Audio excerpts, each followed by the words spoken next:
Hello, I'm Rick Barclay, and I'm with Piano Clubhouse.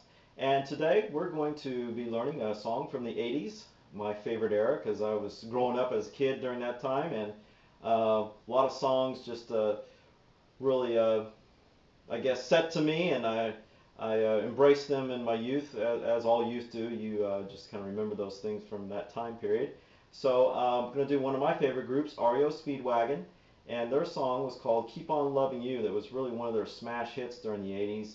1981 from an album called High Infidelity. It pretty much kind of catapulted them into superstar status.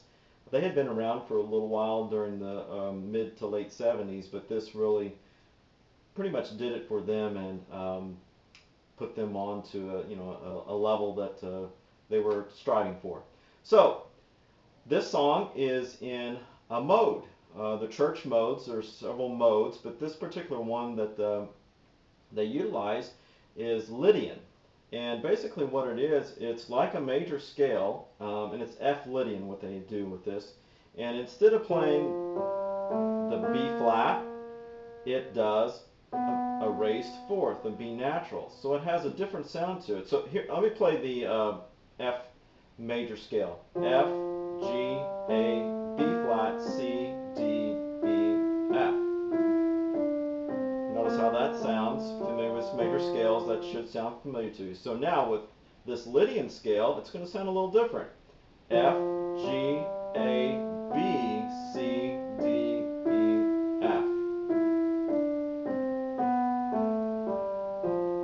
Has an odd sound to it, doesn't it? But they utilize this in this pop song, and it's not uncommon for that to happen with rock tunes. The Beatles like to use Mixolydian a lot in some of their songs, and what does, it helps create another major triad and some other chords that aren't necessarily possible with just the regular major scale. So that's why it gets utilized sometimes. So this is really neat that a hit pop song was utilizing not just a major scale but a mode. Okay, so let's dive into it. It's in 4/4, and it's a ballad. It's not a real slow ballad, but kind of at a medium pace. But we're going to take it slow to learn it. And what I'm going to do is I'm going to teach you the keyboard part, not necessarily playing melodies throughout, but basically showing you what is on the recording. And a lot of what is being played is not necessarily single notes, but a lot of chordal type things, which is very identifiable for this song. And that's what made it one of the favorite piano pieces for pianists to grab onto and to learn, especially as a kid. So here we go. I'll have to be describing chords as I'm doing them, and taking it slow one section at a time. So it starts on the pedal F's in your left hand, and that's going to stay there for quite some time. So you can just put your hands there and not move. So now we have F, A, C. So it's going to strike this chord twice.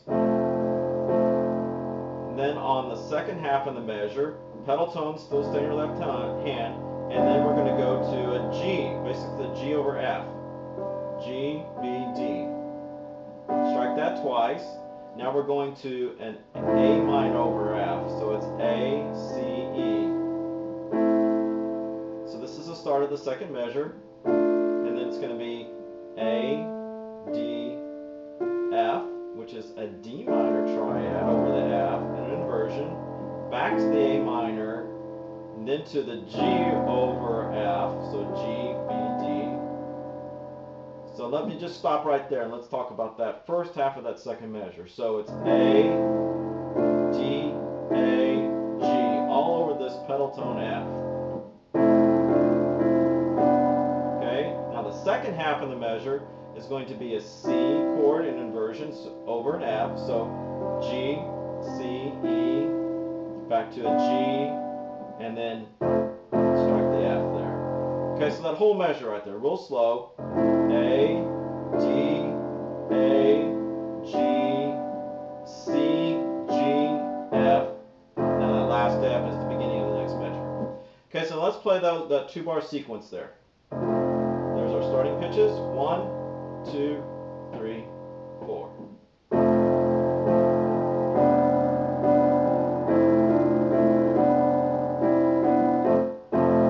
Okay, now we're on to the second measure. It's going to be the exact same thing as the first measure, so it's F, F-A-C, to a G over F. Now on this fourth measure, we're going to have an A over F, A minor over F, and then instead of going up, it goes basically back to G over F, and then striking two Fs there on 4 and. All right, so here's the second half, the measure 3 and 4. 2, 3, 4.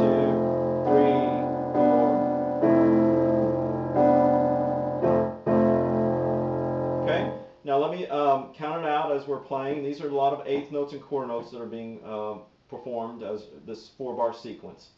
Here we go. 1, 2, 3, 4. 3, 4. 1 and 2 and 3 and 4 and 1, 2, 3,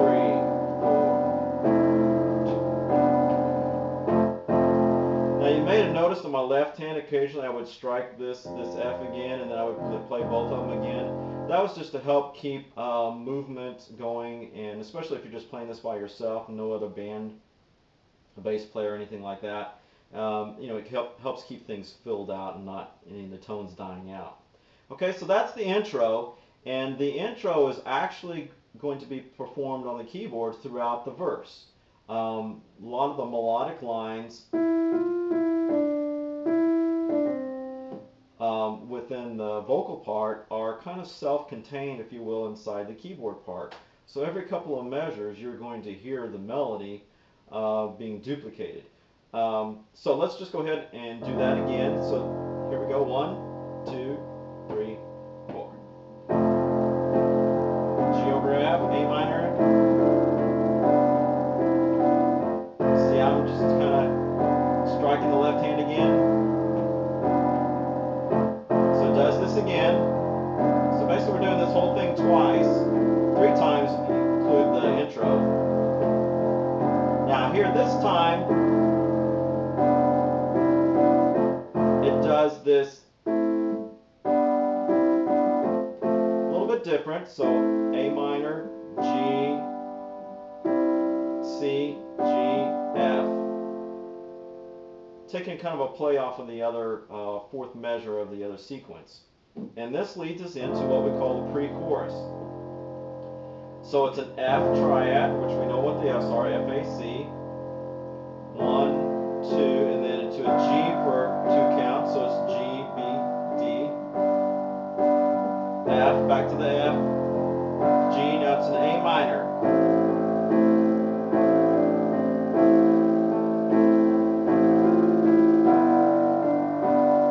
Describe what's happening with the A minor, because the piano part actually does kind of play some of the melody in it. So there's the A, C, E.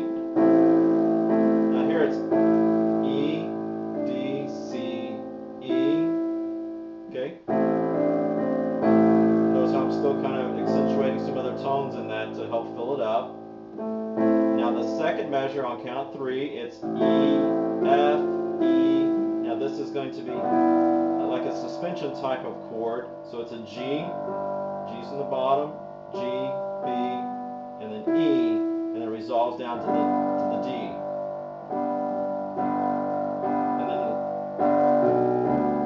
I did play that for you a while ago, but what happens there is that basically you're doing the arpeggio on your left hand, G, B, D, and it adds an E, and tap the G up on the top, and on the end of 4, it strikes the F chord, and we're going to play through the whole opening verse sequence. It goes back and does another verse, which is kind of a little odd in that it doesn't do from the pre-chorus go right into the chorus, but it kind of basically teases us and goes another verse, the second verse.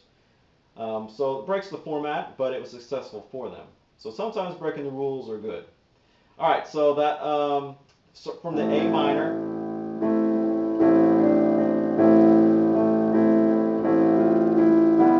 There's the G's, 3, 4. Now the little bass, 4 and. Now you notice what I'm just doing what we've been doing all the time through the verses, because it's the verse again.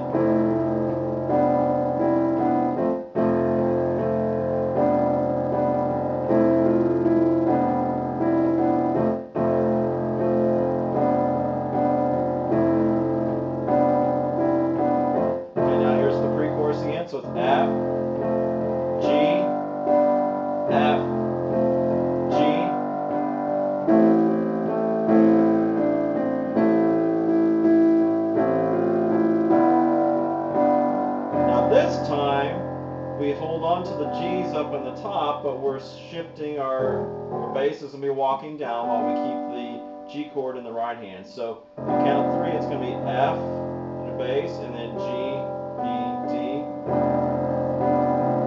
G over E. Notice the E's in the bass. Way down there in the D now. D, G, B, D.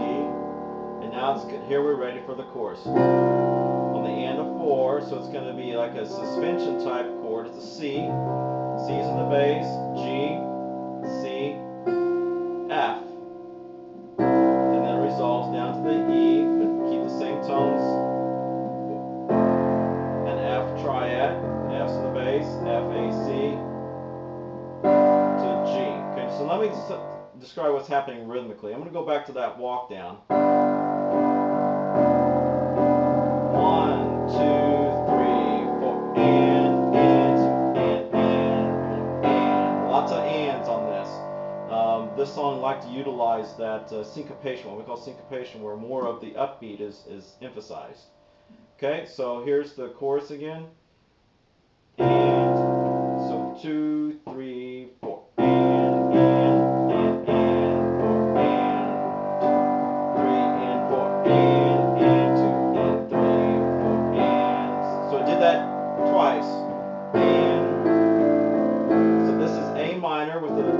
Another, tone that's outside of the A minor triad. So A is in the bass, A, C,